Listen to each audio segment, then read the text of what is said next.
Hey everybody, welcome back to the Jet Scale Models channel on YouTube, and today what we're going to be looking at is the Natter 7.62 millimeter weapon station that it was initially developed for use on a truck, but is also included in this KF51 Panther. The kit includes this decal sheet that is meant to represent the carbon fiber that you can see on the actual item. The pattern is very light and hardly noticeable, but it is there. I'm not sure if this is to scale or not, but I perhaps would have liked it to be a little bit more visible with the silver stripes. So what I'm going along here and doing is basically working with each surface plane and just cutting the decal to size.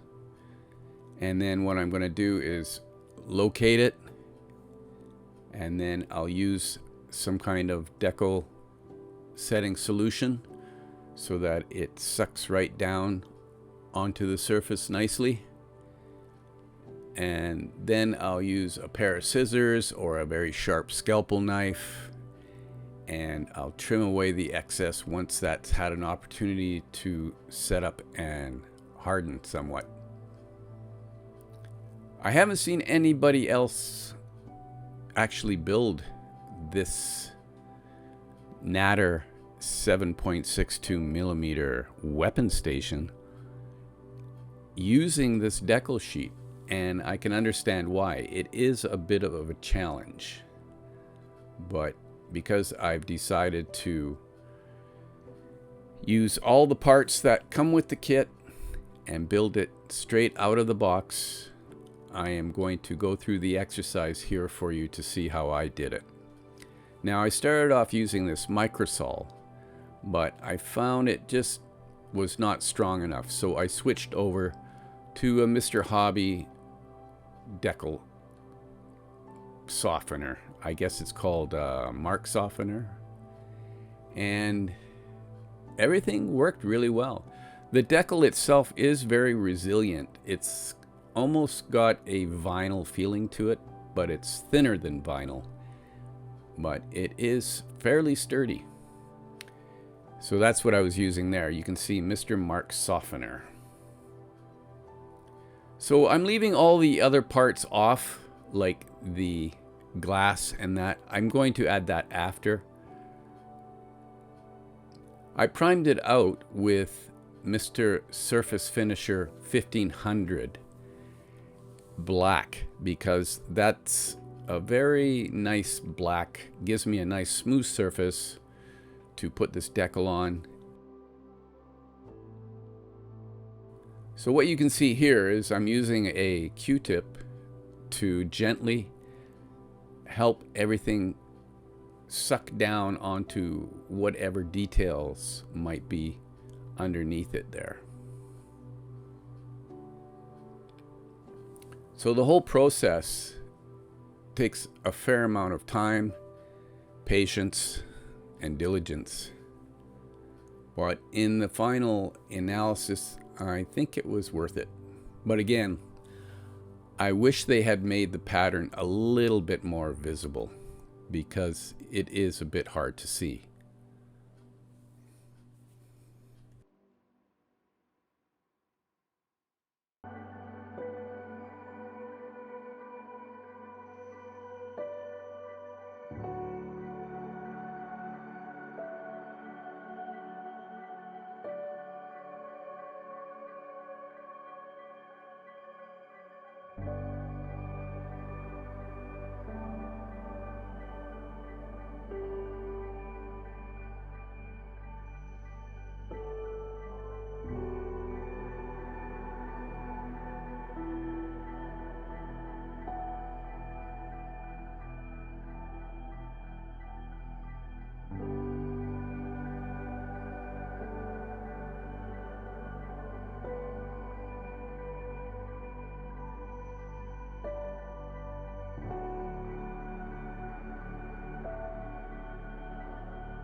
Some of the pieces were a little bit difficult to get them to sit in place before getting the mark softener onto them.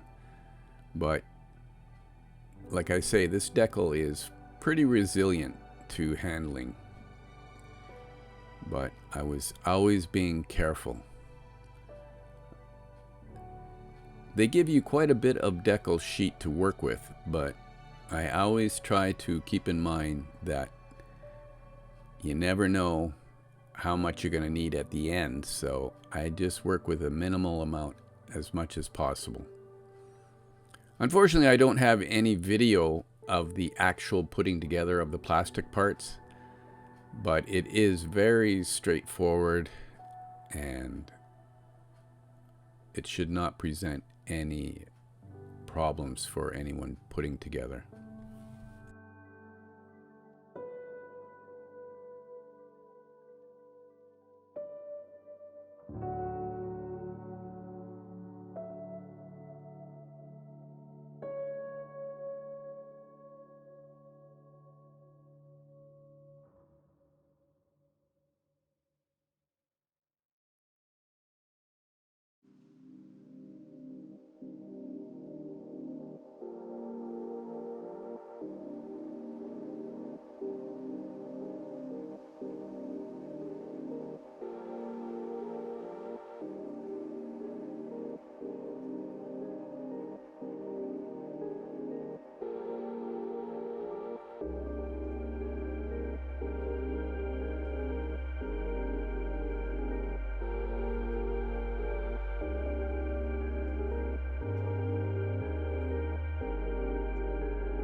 This here is the 3D printed part that sits on the top.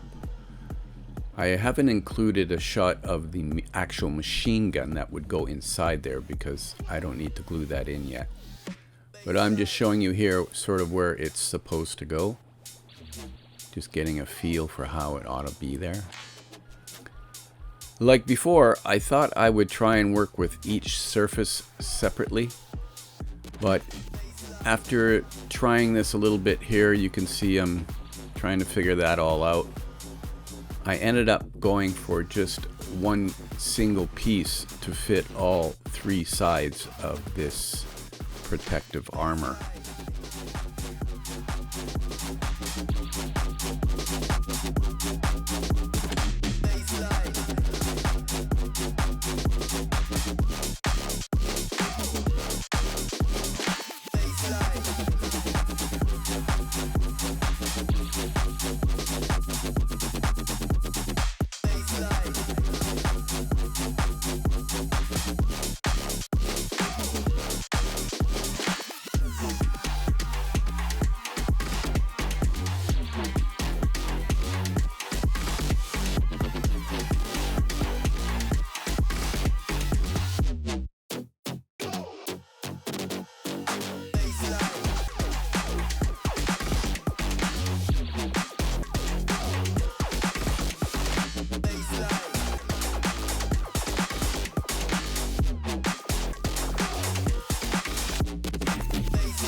It took several applications of the mark softener to get everything to sit nice and tightly eventually.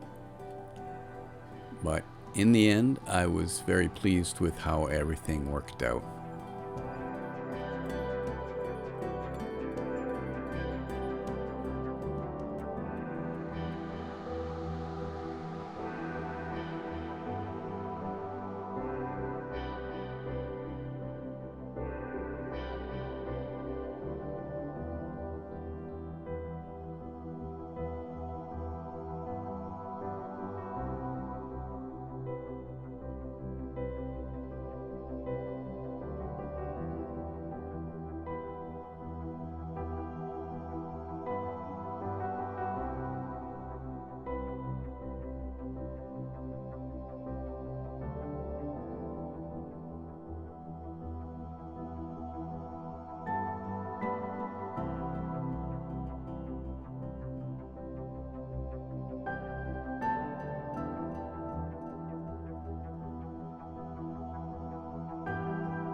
All right, that'll do it for this episode. If you're not already a subscriber, become one so you don't miss out anything going forward. If you'd like to help support the channel, consider becoming a patron. There is a link in the lower right corner of the channel banner. But in the meantime and in between time, that's another edition of Jet Scale Models.